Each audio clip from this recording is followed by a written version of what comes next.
Assalamualaikum warahmatullahi wabarakatuh. Saya membuat video ini untuk memenuhi tugas evaluasi tengah semester Pendidikan Agama Islam.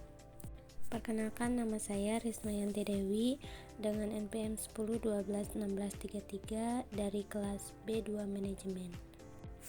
Nah, di sini saya akan menjelaskan tentang pentingnya mengimani kematian. Nah, kematian adalah fundamental dalam spiritualitas dan kebijakan dalam hidup.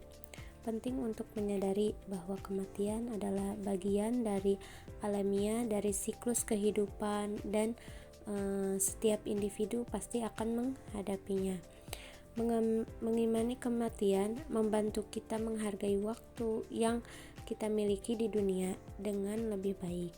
Ini mendorong kita untuk hidup dengan penuh kesadaran, memprioritaskan hal-hal yang benar-benar emang penting, seperti berbuat kebaikan sesama, memperbaiki diri, mendekatkan diri kepada Tuhan.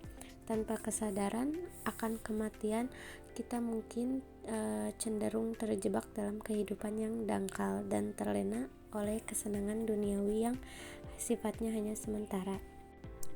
Banyak orang yang hidup dalam kesempitan dan kemiskinan di dunia, tetapi di akhirat kelak ia menjadi kaya dan sejahtera.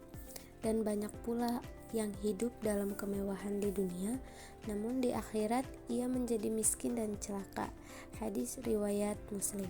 Nah, hadis ini menekankan bahwa dunia hanyalah sementara, sedangkan akhirat adalah tempat yang kekal.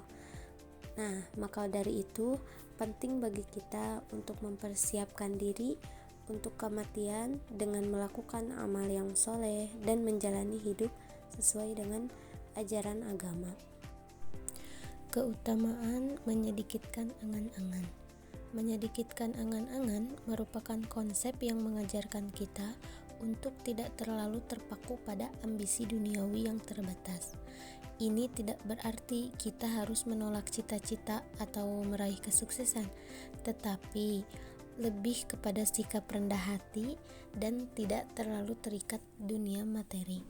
Dengan menyadari bahwa hidup ini sementara dan akhirat adalah tujuan utama kita, menjadi lebih rendah hati, bersyukur, dan lebih memperhatikan hal-hal yang lebih abadi. Nah, ini dapat membantu kita untuk mengatasi kecemasan, kegelisahan, atau ketakutan masa depan, karena kita tahu bahwa kebahagiaan sejati ada pada hubungan dengan Tuhan dan amal soleh yang selalu kita lakukan. Menekankan bahwa kita tidak boleh terlalu terikat kepada keinginan duniawi yang fana, Rasulullah SAW bersabda, "Dunia adalah penjara bagi orang beriman dan syurga adalah orang kafir." Hadis riwayat Muslim. Nah, hadis ini mengajarkan kita untuk tidak terlalu terikat kepada dunia, karena tujuan sejati kita adalah mencapai surga di akhirat. Dengan menyedikitkan angan-angan terhadap dunia, kita dapat fokus pada amal ibadah dan kebaikan yang akan kita bawa menuju ke surga. Nah, sekarang kita masuk ke dahsyatnya sakaratul maut. Sakaratul maut adalah proses yang mengiringi kematian seseorang, di mana dia mengalami penderitaan fisik dan psikologis yang hebat. Rasulullah SAW bersabda, "Sesungguhnya sakaratul maut itu tidak ringan.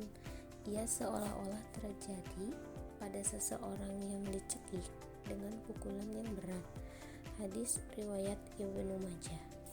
Nah, hadis ini menggambarkan betapa dahsyatnya sakaratul maut yang bisa dirasakan oleh setiap orang. Oleh karena itu, penting bagi kita untuk mempersiapkan diri untuk menghadapinya dengan meningkatkan ibadah, memperbaiki hubungan dengan Tuhan, dan memperbanyak amal-amal yang soleh. Lanjut pada wafatnya Rasulullah dan para khulafaur rasyidin. Wafat Rasulullah dan khulafaur rasyidin adalah peristiwa penting dalam sejarah Islam yang mengajarkan umat Islam tentang kepemimpinan dan pengabdian kepada agama. Rasulullah Shallallahu Alaihi Wasallam bersabda, "Sesungguhnya orang yang hidup di antara kamu akan melihat banyak perselisihan, maka hendaklah kamu berpegang teguh kepada sunnahku dan para sunnah khulafaur rasyidin yang mendapatkan petunjuk. Gigitnya dengan gigi gerahammu.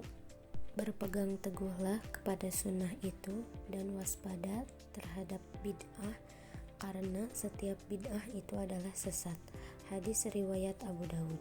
Hadis ini menekankan pentingnya mengikuti sunnah Rasulullah dan teladan para khulafaur rasyidin. Wafatnya mereka mengingatkan kita akan pentingnya memelihara ajaran Islam dan mengikuti jejak para pemimpin yang adil dan bertakwa. Cukup sekian materi dari saya. Mohon maaf bila ada kesalahan dan kekurangannya. Wassalamualaikum warahmatullahi wabarakatuh. Terima kasih.